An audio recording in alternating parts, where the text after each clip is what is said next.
We were young parents with an almost 2-year-old, and we liked dressing up for Halloween, and our church was having a Halloween party, and we decided to go, and we got ready. We were clowns. We had these clown costumes we had created years before, and we had full white makeup on, outlining our eyes, big red lips, crazy wigs on, plaid, crazy clothes. I think I even had that red nose on too. So we get in the car. Harrison falls asleep. How old is Harrison? Do we say? It was right before he turned 2. Okay, so he's young, very young. Falls asleep. His birthday's in November, so he was not quite 2. He falls asleep in the car. We pull into the parking lot of the church. I opened the door to get him out, and he was freaked out. There's a clown pulling him out of the car. Did not recognize us. We had these masks on. We had these. Our faces painted up and everything. Painted, so it didn't really look like the real us. And I guess it took him a few minutes to kind of settle down. Well, I think once he heard our voice, and we were saying, it's Mom. He was there when we got ready. Yeah, but but there was. We always dressed up too. That was really cool. We did a lot of neat costumes. Well, remember we also, if we're getting, but it went into the restaurant. When this is before we were, we had the same we were kids, costume, and we went into it was a Japanese steakhouse kind of where you sat around and we had that. I had a horn, like a kind of horn, and we had a great time. Everybody in the restaurant kind of got into it, and because we were there with Terry and Julie. We were there with some friends. We were going to go to a dance. With them, we met up to go out to eat first. Yeah, and I think you weren't talking. You were only honking the horn. And so, hello, this is Don, and this is Gina with Focused Healthy Family. And this is podcast number 72. And today we're talking about getting real. And before we really get into that, we're gonna hear a word from our sponsor.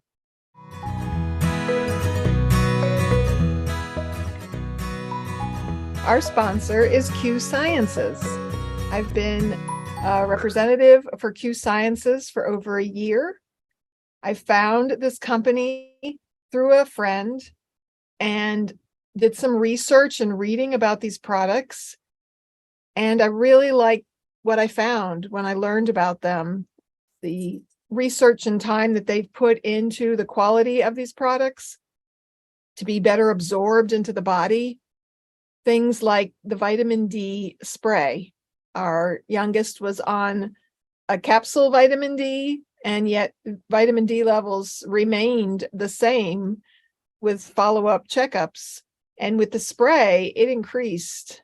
Pretty strong. Almost double. Yeah. And I mean, we're talking her levels were maybe 20, and I want to say they went up to 47 or something around that range. And the sleep spray is another great one. It's got melatonin, 5-HTP, and I believe another herbal supplement in there. And because it's a spray, you spray it on your tongue, it gets absorbed more quickly into your body to be more effective to help you in the moment. We're using the B12 spray. We've used the vitamin C spray. They have a Q Max product, which is a multivitamin. And they also have the CBD, different, a variety of different. It's full spectrum hemp oils. They even have a THC-free version. It comes in different flavors. There is a mushroom. Oh, yeah. Armor. It's called Q Armor. It's a powder, and I get the chai flavor. Put it in my chai tea for a double chai drink. So instead of as they say, flushing your supplements down, the toilet or the drain, you want to get something like this that's fully absorbed. It's like flushing money down the toilet too, if you're not using a supplement that absorbs well and does well for your body. So that's what Q Science is really about. It's a good, well absorbed, high nutrient product. They have multiple products. They have child specific products. They now also have some facial cream products. I've been using a night cream. to minimize the effects of sunlight and stress and aging on my skin. And they have a hemp lotion. That's also a wonderful product that we've tried. So check us out, learn more. You can find the link at our website, www.focusedhealthyfamily.com. You can also go to focusedhealthyfamily.com/Q Sciences, the letter Q and Sciences. with an S at the end. With the S at the end, yes.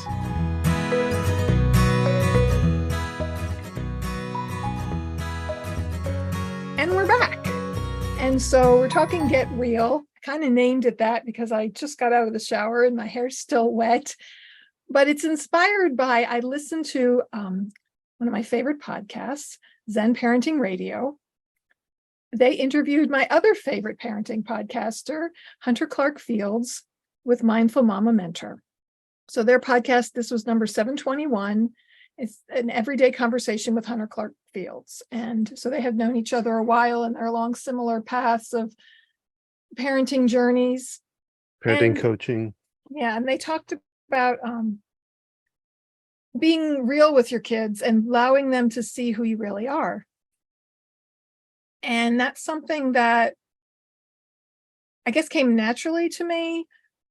There are a lot of parents out there who kind of put their stuff on hold and they immerse themselves into their kids' world. They talked about listening to only their kids' music and kind of separating their own personal life, and their kids grow up not really knowing the person behind this parent that they see every day. Well, they lose their own identity in a way. I've had, working with parents, I've had a lot of parents that have come out of that and not really know who they are because they've, really given themselves up to their kids and their kids' ways and stuff, it's kind of an identity crisis at a point. Yeah. And that kind of takes it down a whole different path that they didn't really touch on in this podcast, yet it speaks to that, it speaks to that, and talking about connecting with our kids and being authentic with them and for them to see who we really are and being a part of their life and yet not hiding ourselves. No, I just did. I'm mouthing to you, and then you're trying not to do. Yeah, I know. Catch our ums and ahs and different stuttering words that we use. Yeah. What I was going to say was the fact that what I always admired, especially in you, was the fact that you didn't really talk down to the kids. I mean, we would get on their level at times when we talk with them, but that's different than talking down to them. Mm-hmm. You patronize, I guess that would be kind of patronizing in a way. A fun little story. When Harrison was 3 or 4, we went to the farmer's market. There's a local farmer's market that I loved. And we're talking to a woman and she's got some zucchini. And she held one up looking at, our kids tended to be petite when they were, so they looked younger than they actually were. But he was probably 3 or 4 because Abby wasn't there. And she held up the zucchini. She said, "Do you know what color this is?" He just kind of had this look on his face. Well, what do you think? I'm stupid? Lady, he can practically spell zucchini. And I didn't say that. And we just kind of laughed. And he was just kind of like, "Green, lady, you don't know what color the zucchini is?" And it speaks to that idea that, we see a little kid and we, "Oh, aren't you cute?" Our youngest always struggled when people talked to her, and being the youngest, just kind of always in that role of the baby, talking to her. And she's always had the sophisticated language. And to me, it speaks to the idea of respect, that they are people. Hunter Clarke Fields has a book called Raising Good Humans, and they are humans. And they talk about these principles of communication and how it applies to communicating with anybody. Yeah. And it really, they were talking about how someone says that they communicate in a certain way with coworkers or peers or friends, but they're different when they're a parent. And they were questioning that. Why are you a different person when you're a parent than when you're, with your child, with your peers? Why does that look differently? Well, because, we work with the book how to talk so kids will listen and listen so kids will talk. I use that with adults, with my transaction, not a good word, interactions with my adult peers and things like that. And it's very effective. So it kind of goes to the point of basic communication basic skills, communication listening skills, yeah. skills, And we can language. use them for the children as well as we can for adults and Yeah, everyday life. all of our interactions. And that actually brings up another topic they were talking about, that there's no formula of how to be a parent. And that's one thing I love, the How to Talk book that we use and follow their program. Yet taking it a step further, these are guidelines, these are skills to learn on communication, but there really is not a specific formula, because there's a whole philosophy that goes behind why we use that book. And if we're coming at it as a authoritarian parent, this is the way, trying to impart these skills upon our child, they're going to see right through that. It's more of a matter of, how can I respect my kid? How can I step back, see them for who they are, acknowledge their struggles, and realize their struggles are very real to them. You know, a 2-year-old, a 5-year-old, a 10-year-old, what is difficult for them may seem silly to us, but in their world, that's what's important. And that's what matters. And we need to respect that. Yeah, address it, listen to it, listen to them. And so we have a philosophy that we meet you where you are as parent coaches and take you to where you'd like to be, sharing in the avenue of respectful, conscious, collaborative parenting. And so if you're out to control your kids and make them do what you want, we're not the coaches for you. Yet there's not, one specific way. It's not like, well, you have to say this and do it this way, because we're all different people. Our kids are their own unique selves. And like how I parented our oldest, things changed when you have a second child and even a third child. Well, their styles were different too. That was, who they are. We naively thought initially when the second child came that it would be just like the first child. But you have a whole new dynamic there. And our youngest being 7 years younger than our middle child, there's quite an age gap there. Plus it was the third child. It's something about the ratios, where with 2 kids, you kind of each take a child, manage a child, I guess, yeah, one-on-one. It's 2 children. The third child comes along and it throws that whole dynamic off, and it's a whole thing you got to learn to kind of adapt to and change with it. And where I was going along those lines, you bring up some great points. I go this way and you go that way. I remember listening to the kids' songs with Harrison. We had these tapes of the high-pitched, squeaky voices of boys and girls songs we listened to over and over. In fact, I was pregnant with Abby, so Harrison was 4. We were going to my grandfather's 80th surprise birthday party in New Jersey, and it was my sister and me and my son. And my sister had never really taken a trip with a child like that. And we were listening to the kids' songs. She has furry children. She does. And I had just had enough of the music, but I didn't give him we're going to listen 1 more song or 5 more minutes. I didn't give him that I know he usually needs. And I just said, okay, we're done with it. And he kind of threw a fit. And she was just like, oh, it threw her off, like, oh, what, disappointed in you. And I realized, this was my fault, because I knew he needed transitions. I knew he needed to be like, okay, we're going to something else now. And I guess we still listen to some of those fun songs as Abby came along, but we also listened to a lot of my own music that I enjoyed as well. I have a fun memory of, we used to go once a month to an assisted living facility locally here with some other homeschool families, and we would do activities with the residents. And we pulled up one time and Queen's Another One Bites the Dust was playing. So we're pulling into a facility that houses elderly people, and I'm just getting a chuckle out of it. And I can't remember if I shared a laugh with the kids about it or not, but my kids grew up hearing the music I love. Would have been ironic To to have this an day, ambulance there while another one bites the dust. And I have this whole playlist of songs that I tell my kids I'd like to play at my funeral, and that's one of them. And they're just Wow. a bit overwhelmed by Remember, that. man, that you are dust, and dust you shall return. No. Another one bites the dust. There we go. Make a good mashup. That's an idea. That's an idea. I'll have to. So it speaks to the point of they saw me as a human being.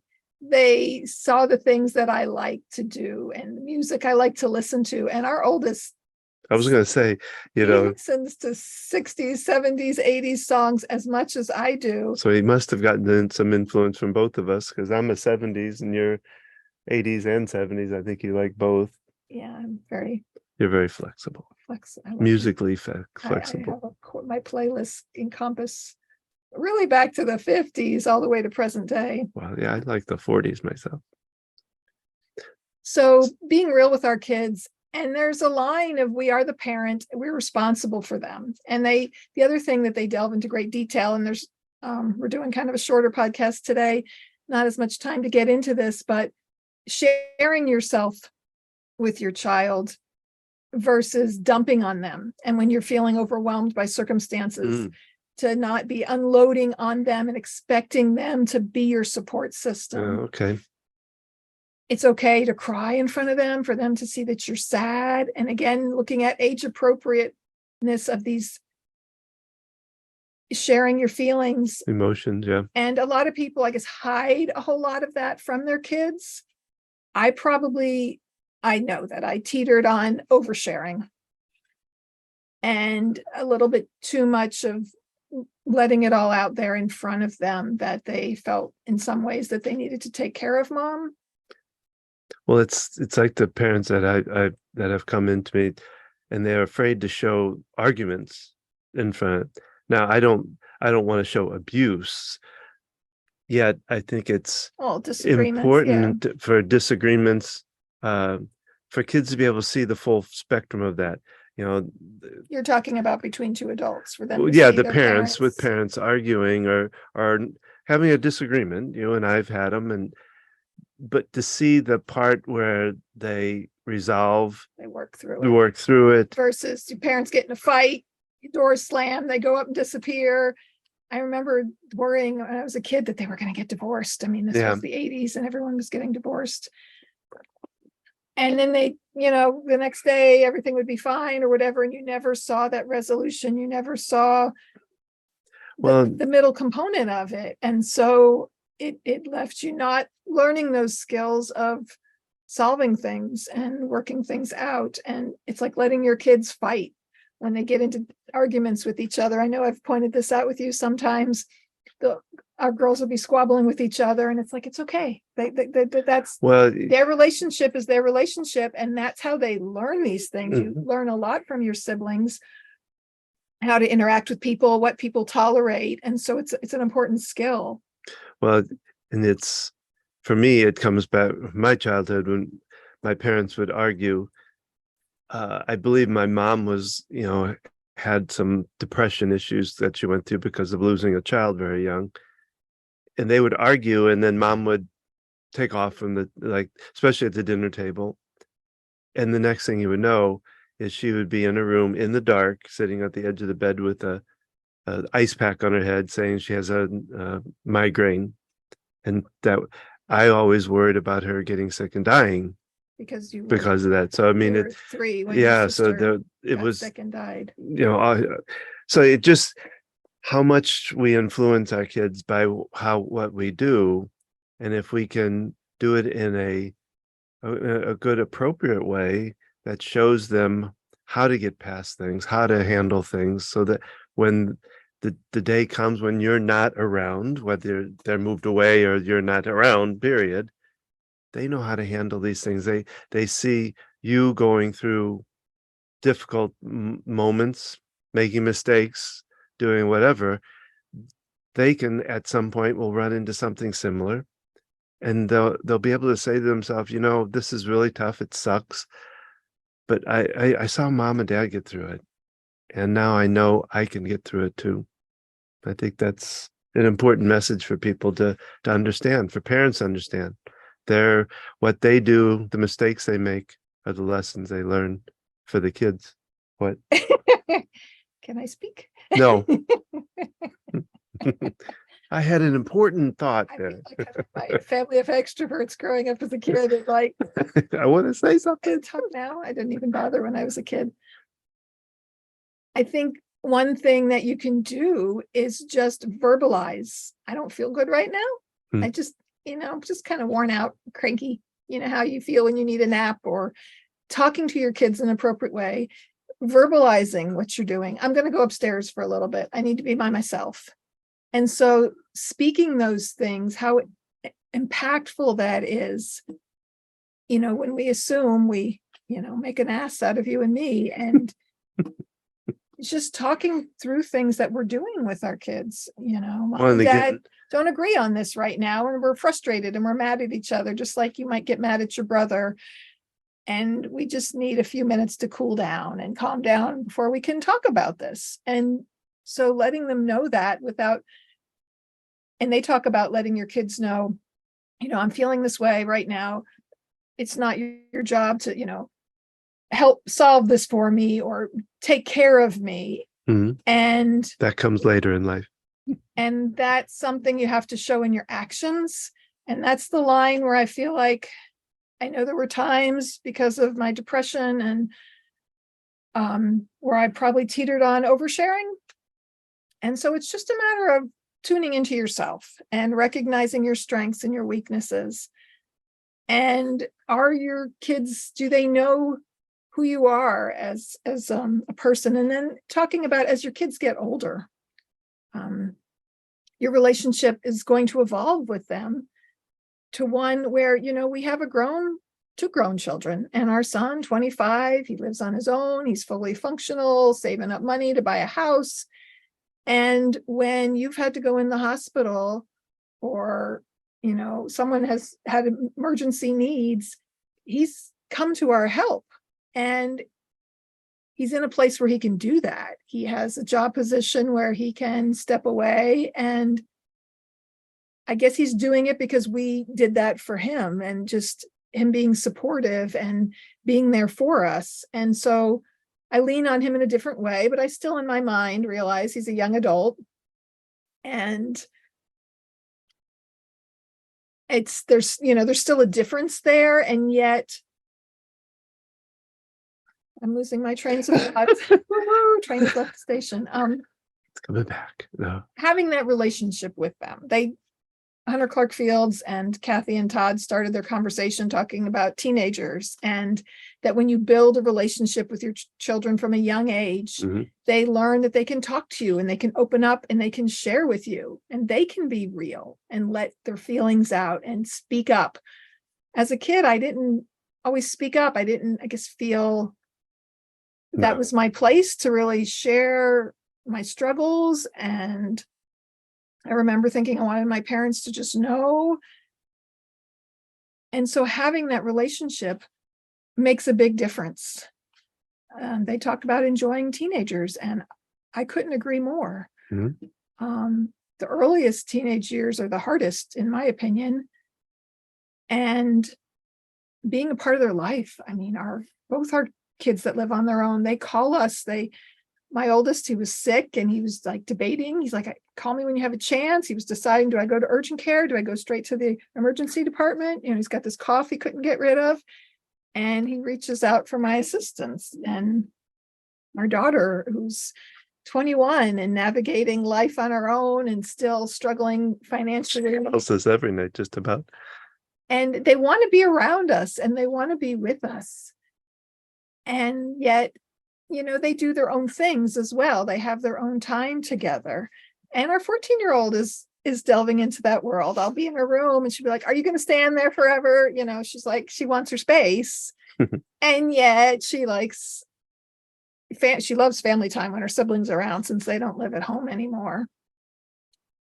And so I just want to circle back around when I was talking about our youngest being so much younger and parenting differently with each child.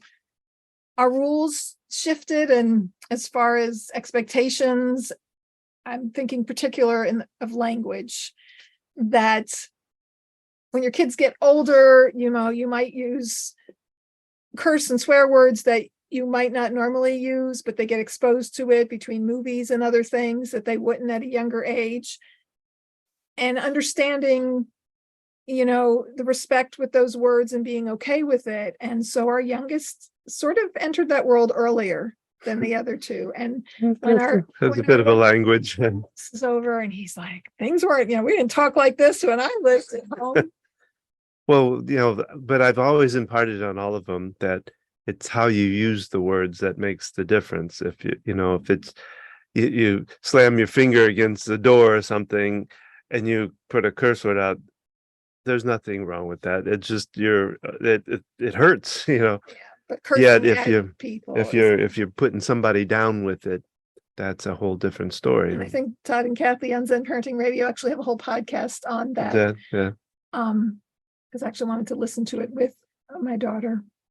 So looking at being real. A little choked up there. Yeah, I don't know. We've been cleaning out stuff in our house and the dust, and that is the one thing I'm allergic to. I think it's flaring up my sinuses and allergies to be around all that dust.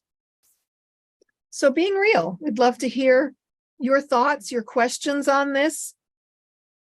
Well, and know that there's no rule, like Gina said, there's really no real rule book. There's no manual. When I'm working with parents, sometimes when I'm tapping, I'll tap and say, I'm following that manual that came out with the umbilical cord. And then I'll go, oh, wait a minute, there isn't one. And I'm doing this by the seat of my pants, or I'm doing it by what I learned from my parents. So just understand that, it's okay to question things and be real with your kids. And it's never too late. If you've raised your kids and you have disgruntled teenagers, it doesn't mean it's all over. They talked about that in the podcast, that you can always improve a relationship. You can always change how you're doing things. You can go to your kids and say, hey, this is the way we've done things in the past, but I really don't like how that's going. So I'm going to try these new things now. And I want to build a better relationship. You can verbalize that, especially as your kids are a little bit older, but you can show it more importantly with your actions and how you're doing things. We talk about that when we do our workshops, that you start doing things differently, your kids are going to be thrown off depending on their ages. And with yet these people. with time, and you're showing them, hey, I'm showing up. I'm doing it differently now. I'm really trying. And when we mess up, we say, oh, I messed up. I don't like how that came out. I don't like the way I reacted, and I yelled at you, and I apologize. And I want to do it differently. So, yeah. So that's the podcast for today. Some takeaways on it, just thinking about how we're interacting with our kids. Do they get a glimpse of who we really are? Are we being different people with our kids than we are with other adults in the world? And are we engaging with them as real people and looking at them as real people? So please check out the notes to learn more about Zen Parenting Radio and their podcast. We'll share a link to that, as well as Mindful Momma Mentor. We'd love to hear from you too. Comments, suggestions on what you'd like to hear.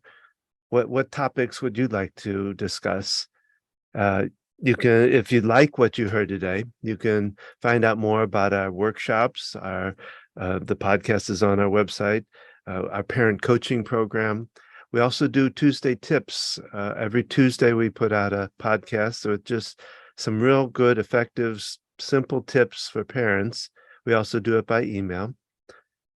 I have a blog, and I've not written in a little while because of life circumstances, but there are plenty of previous blogs to explore there. You can find them all at www.focusedhealthyfamily.com. That's focused with an ED, healthyfamily.com. You can also find us on Facebook at Focused Healthy Family, and Instagram, gina.focusedhealthyfamily. And remember, not only how you speak to your kids, but how you act with them shapes their future and yours. Take care.